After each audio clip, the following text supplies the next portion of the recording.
This is the College Football Red Zone, driven by Sowers Ford. Good evening, ladies and gentlemen, and welcome to the premier edition, even though we're 2 weeks into the college football season, of the ASN College Football Red Zone. We are driven by Sowers Ford, as is all of our programming here on ASN. We're driven by Sowers Ford of Michigan City. Give them a visit at 3930 Franklin Street in Michigan City, Indiana. We are also driven by LaPorteCountyLife.com. LaPorte County Life, who always asks you, have you heard the good news? Well, speaking of good news, we finally got a college football show together. And, folks, I could be more excited, but I'm not alone. Riding shotgun with me on the Buffalo Wild Wings hotline is my good friend, Nick Dowd. Good evening, sir. How's it going, Brian? How you doing? I'm doing good, my friend. You ready to talk some college football? Oh, definitely. All right. Let's get down to business.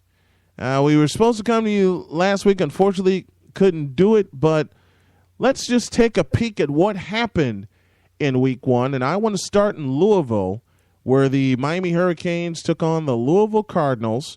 And you know the current situation, minus Teddy Bridgewater, who's now in the NFL. And there were a couple of questions surrounding Louisville, but there are more questions surrounding Miami. Sir Dowd, your thoughts?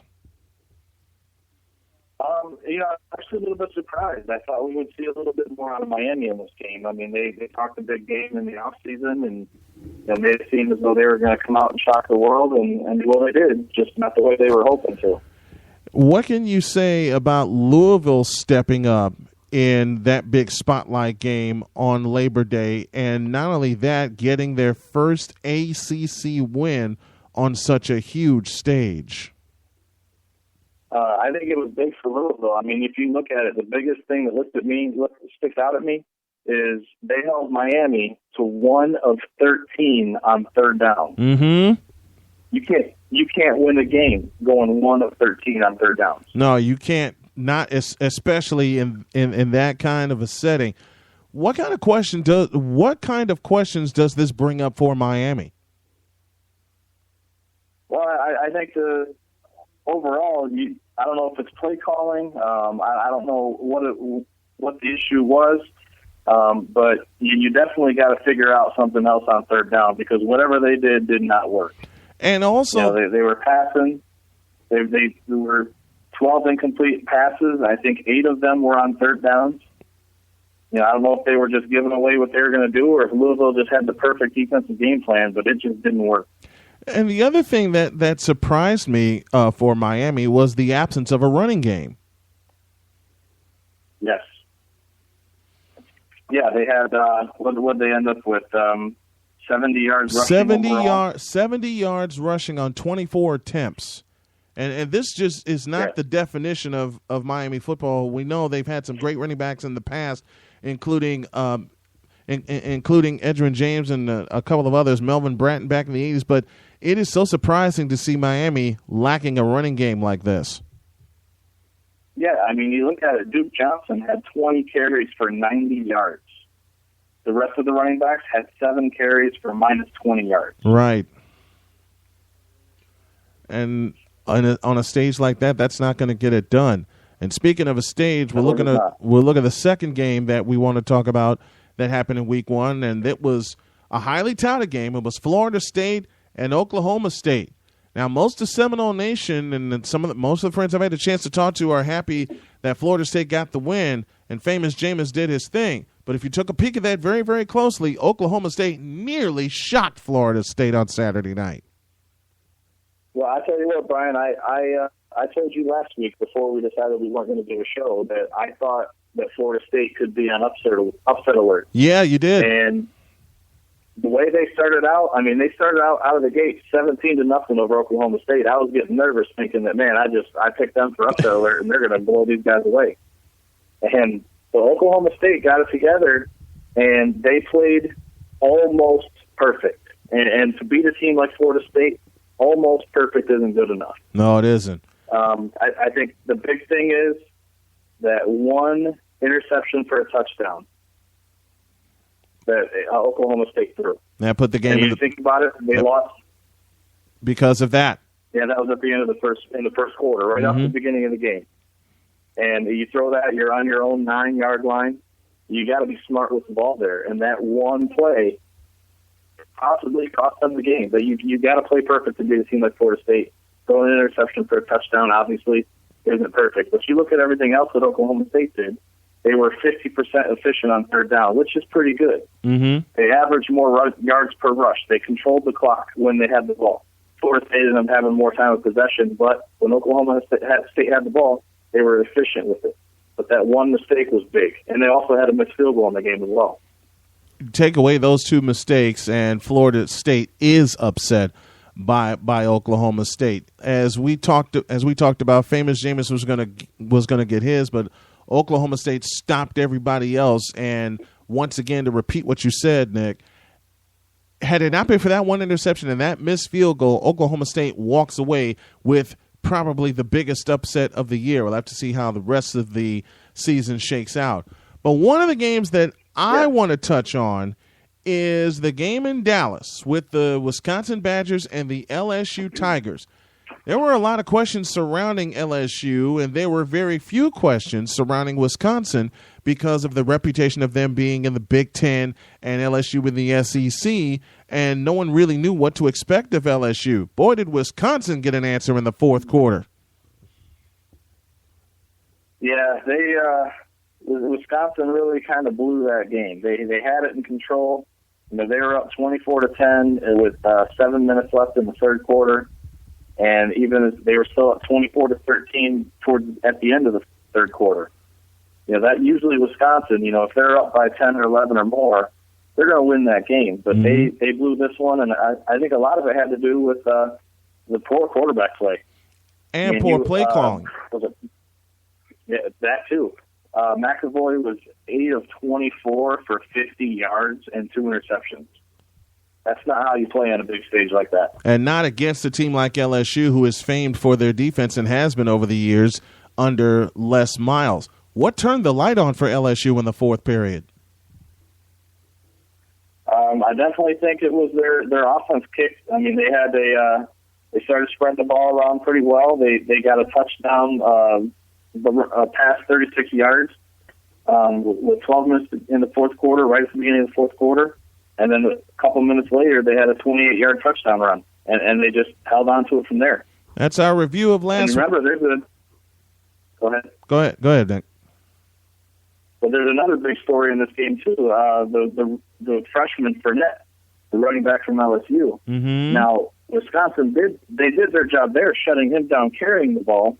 However, they didn't shut him down returning the ball. Returning the ball. Yeah, he averaged 23 yards of return, had 117 total return yards. That's a lot in the game. It is. It is, especially when you're playing a team like Wisconsin that's predicated on defense, and I know I've said that before, and trying to shut people down. That's our review of last week, and it's brought to you by Gigahertz, the official computer solutions company of the Arena Sports Network.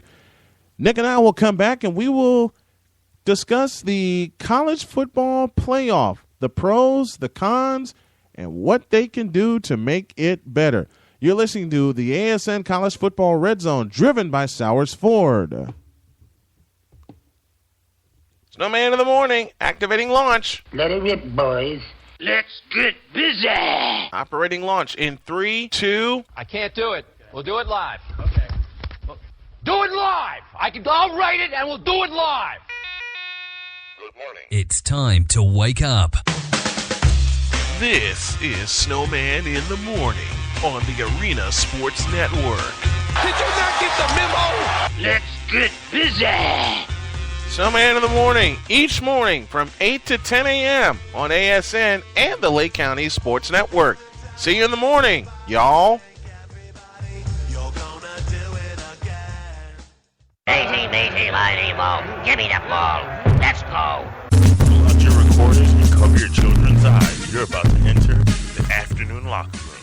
Weekdays from 3 to 5 on the Arena Sports Network and the Lake County Sports Network.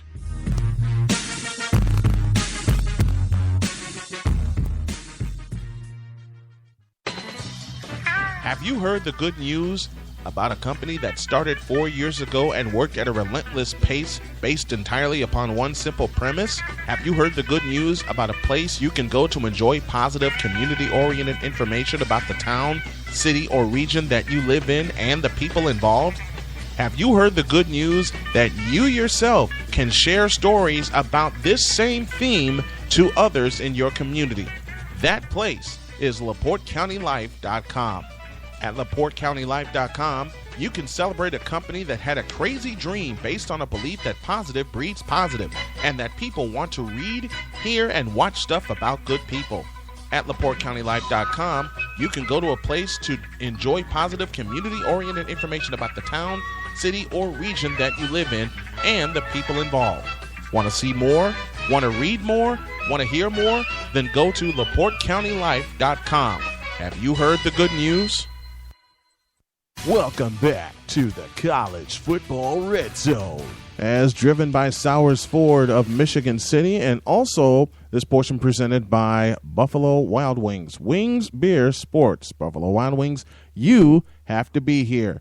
Got Nick Dowd, a.k.a. Sir Dowd, on the line with me, and so much has been talked about this college football playoff that allows 4 teams to compete for a title. My initial reaction was, it threw up so many red flags, because now with the Power 5 conferences getting autonomy, a chance to control the money, and now this playoff comes in. So now, what are your thoughts on this 14 playoff? I like the concept. Okay, you think about it. Every year, there's 1 or 2 teams that everybody says, why didn't they go to the national championship? And that was the issue with the BCS ranking. Mm-hmm. I think, in my opinion, even though, and there's been many analysts you see on ESPN and whatnot that kind of said the same thing. My opinion, I think they need to make it an 8-team playoff. There you go. That's going to add 2 to 3 more games. But I think that's the only way that you take any objection out of it. Does it have to be just 8? You're still going to have teams that.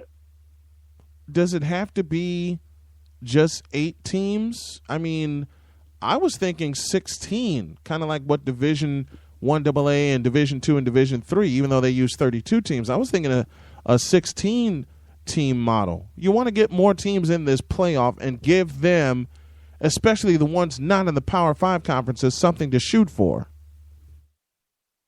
Right, and that's one of the big questions right now is, and the biggest one that comes to me is that Boise State-Oklahoma Fiesta Bowl. I mean, are we going to see that ever in a playoff game?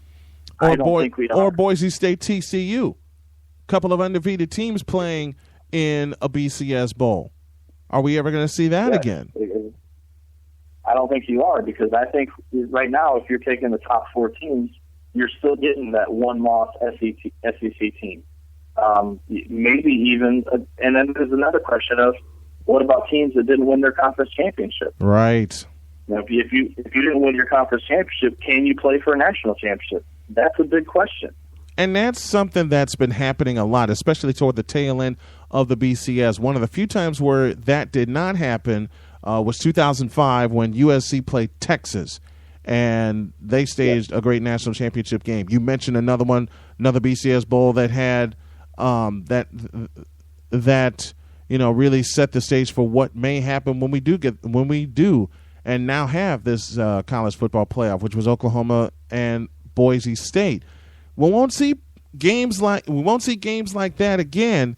And the other question that I want to ask you about this, I've had so many people say to me that now with this playoff that records do matter in the college football season again. Do you believe that to be true? I do. I think that I think there's definitely a lot more importance on trying to go undefeated, because if that one loss, especially for a team, we're in the Big Ten country. Okay, we know that the Big Ten has a bad rap basically for playing teams outside of the Big Ten. We'll talk later. We have some big opportunities this weekend for the Big Ten to kind of step up to the plate and take care of that. But right now, a one-loss Big Ten team, do they get in over a one-loss SEC team or a one-loss Pac-12 team? Or if a Pac-12 team goes undefeated, are they left out of the big picture? It also points it also points to this question, and I've thought about this for most of the afternoon. It points to the question of, are they just going to concentrate on 2 of the Power 5 conferences to send teams to this 4-team playoff as well, even though you could have a Pac-12 team go undefeated. That's not supposed to go undefeated. And I'll use the example of Arizona. You could have a Big Ten team that could have one loss and yet still win their conference championship game played in Indianapolis. There are still so many question marks surrounding this. There is. And I definitely think, and what about the conference that nobody's talking about this year? What about the Big 12? The Big 12, yeah. Nobody's talking about them. So if one of those guys goes undefeated, Oklahoma, for say, that's about the only team that's being mentioned. What are they going to do? Is Oklahoma going to be in it, or is a one-loss SEC team, Alabama, Texas A&M, anything like that, going to be in there? Or what about the ACC? Or the ACC? Or the ACC? What if? Okay, let's throw this out of there. I'll use one team from the ACC and one from the Big 12 I'll use 2 from each, I should say, that may not get any attention now, but they will be toward the end of the season. ACC, Louisville, North Carolina. Big 12, Baylor, Oklahoma. What if they wind up being the 4 undefeated? Are they just going to completely ignore them? Right. Or are they going to put them in over a one-loss Alabama? Or let's say Florida State slips up and they get one loss. What are they going to be looked at? Would that be such an uproar? Would that be such an uproar if Florida State were to lose once and they get outshone and still put in the college Final Four over 2 other teams in the ACC? And I want to use that conference because the ACC as well as the Big 12 is being put on the back burner. So what happens if Florida State has one loss, and then I'll use the 2 that I mentioned before, Louisville and North Carolina run the table? Well, they run the table and they win their divisions, and then one of them winds up winning the ACC championship game. So what happens then? Right. Yeah, I mean that's a big question. I mean, you got it's tough to explain, but you got that the whole BCS formula concerns is still in there. Strength of schedule. What's the true measure on that? That I want to go back to the Boise State Oklahoma Fiesta Bowl. Mm-hmm. Okay, you look at those strength of schedules. Oklahoma was way harder than Boise State, but they said, "Hey, these 2 teams are equal." Well, guess what? Boise State came in there and beat them. Mm-hmm. So what's that got to say about strength of schedule? Beat them in overtime. As a matter of fact, beat them in overtime and wiped out a big deficit. And again, to a point where we talked about before, on a national stage. It was on a national stage where Oklahoma got tricked not once, not twice, but 3 times with trick plays from Boise State. And that put Boise State on the mat, I believe, to stay. Because what happened a few years later to kick off the 2010 season? They upset Virginia Tech in the nation's capital. Yes. And here's another scenario for you to think about, talking about the conferences being overlooked. What happens if you get an Ohio State or Michigan State team that goes undefeated in the season and then loses their conference championship game? Right. Absolutely. What are they going to do about that? Because if they're undefeated, they're going to be ranked in the top 4. They have to be. And then you got the argument: are they better than that 5, 6, and 7 team to be ranked up number 4? There's a lot of situations. That's why I think if you bring that to 8 teams, or like you said, even 16, you're really taking it out of there and possibly even putting teams in with 2 and 3 losses. But still, there's not as much argument there for which teams deserve to go. 3 of the 5 power conference have championship games. 3 that I can think of right now: the ACC, the Pac-12, and the Big Ten. So in essence, you're only if 2 teams go defeated, in each of those three conferences, and they make the championship game and only one comes out of that undefeated, do you completely scrap the team that lost the championship game? And I will use an example from last year, especially in the ACC, when Duke got put on the map. When they went to the ACC championship game, they lost to Florida State, and Florida State wound up going to the national championship game. Let's use that equation. What happens to Duke after they lose the conference championship game? Are they just thrown back into the pile, or do they get any kind of consideration? Yeah, it's tough to say. It really is.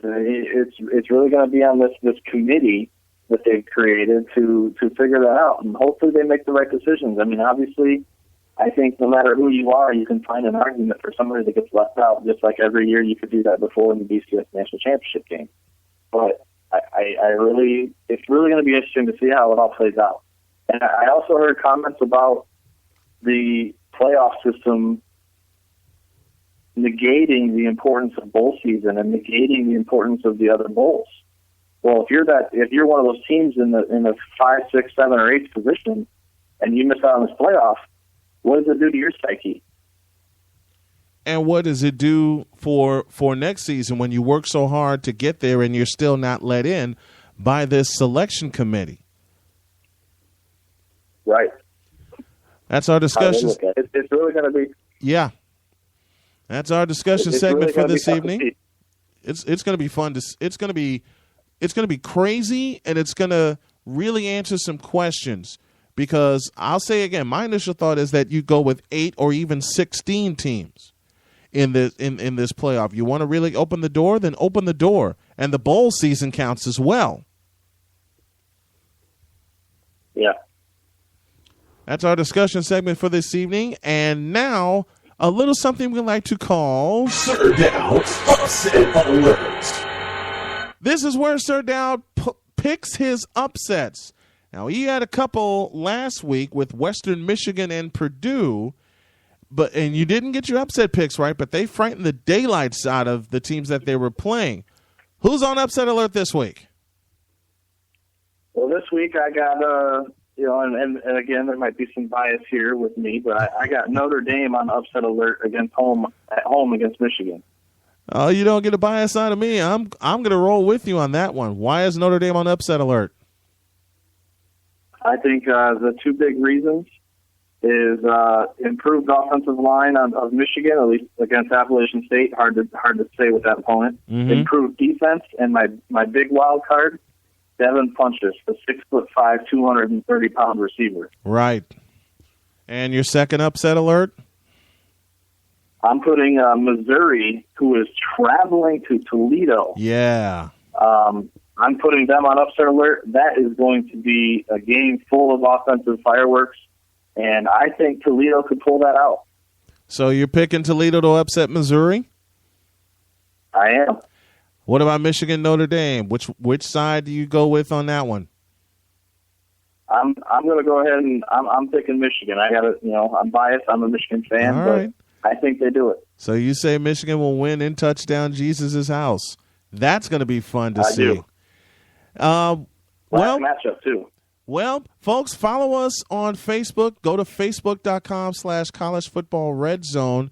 And Sir Dow just threw me a note while we were in our first break. We had a couple of comments come in. Someone wanted to know what they expected from Purdue this season. Sir Dowd, your thoughts? To put it nicely, I don't think you can expect much this season. You look at their schedule, you look at their roster. Head coach, he doesn't have his guys in there yet. They got to remember that they picked a head coach that is complete polar opposite of what their offense was striving for before. Yeah. This guy wants to speed, spread the ball. He's got to recruit his guys. Purdue's going to be a couple of years. This year, the way they played against Western Michigan, you got to remember, Western Michigan was 1-11 last year too, right? As was Purdue. So Western Michigan almost beat Purdue. They did. This week they play Central. This week they play Central Michigan, who is based off last year and the returners and the roster they have. Central Michigan should be better than Western Michigan. So if Purdue plays the same way, theoretically, Central Michigan is going to beat them. I think they clean it up. I think they beat Central Michigan. But then you look at their schedule, and they don't have many favorable games. I don't know that they win more than one game in the Big Ten. I don't think so either. And you're right. They are a few years away. All right. One of our favorite parts of the show is right now. Let's do something like this. We like Fast 5 Red Zone picks. Let's make some Red Zone picks. Our Red Zone picks are driven by Sowers Ford this evening, and we're going to start in Texas, where the Texas Longhorns are taking on the BYU Cougars. That's who I'll start with. Sir Dowd, your prediction. I'm going to go with Texas over BYU on that one. Go with the home team. Kind of hard to beat somebody in Texas, especially with the way the coaching staff has been turned over and the attitude that is there right now. I had a friend just shoot me a comment right now that the coaching attitude in Texas has changed, and it has changed for the better. We'll see how that plays out in the Big 12. I agree. I think Coach Strong is the right man for the job. I think Texas fans have to be patient a year or two, let him get his attitude, his type of players in there. But I think just like he did at Louisville, I think he'll get Texas on the back on the road again. Michigan, Notre Dame is our second pick. You just heard Sir Dowd's pick, and to repeat it, he said... I'm picking Michigan over Notre Dame. I think Devin Funchess makes a difference. You know what? I think I'm going to ride shotgun with you on this one. I'm going to say Michigan pulls the upset in the home of Touchdown Jesus. Let's go to USC and Stanford. This one is very interesting. Sir Dowd, you first. Oh, this one was a tough one. I went back and forth on it. I am going to go with USC pulling the upset at Stanford, and here's my reason why. The student section is going to be nullified. No home field advantage. School hasn't started at Stanford yet. You know what? Even given all that, I think this is one of the ones where we will differ. I'm sticking with the home team, and I'm going with Stanford to win at Stanford Stadium. Two more to tell you about. Virginia Tech and Ohio. When Sir Dowd shot me this one, this got really intriguing really quick. Which way you leaning, sir? This is another one that I kind of leave it back and forth, but I think maybe we'll go Ohio State up there, and I think they'll come into this game a little bit more focused, and I do think Virginia Tech gives them some problems, but I think Ohio State wins at home. I will stay with you. I will say Ohio State gets the win at home, but they will get a challenge.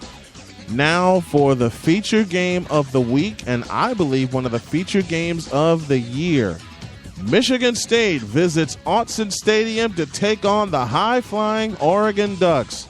I am going to step back and let Sir Dowd take the floor first on this one. Talk to me. All right, this is one that was the hardest to pick. You got two great teams, two teams that are both going to be competing for that college football playoff spot. Oregon has speed. They spread the ball out. Michigan State's defense. However, I think one of the keys to Michigan State, and this is why I'm going to pick Michigan State this week to upset Oregon at Oregon, is their improved offense. Connor Cook is, with Braxton Miller being injured, Connor Cook now steps into that spot where he's possibly the best quarterback in the Big Ten this year. I think Michigan State's defense is tougher than Oregon. With that, combined with improved offense from Michigan State, I think they upset Oregon. Oh, this is a hard one for me to pick, too. And for the same reasons that you just named, this is going to be a great game. However, I say Oregon gets the ball last, and I think Oregon will get the final score of that game. Now, we're not saying it's not going to be an offensive showdown, because it is with these two great offenses. I just think Oregon will have one last kick to beat Michigan State.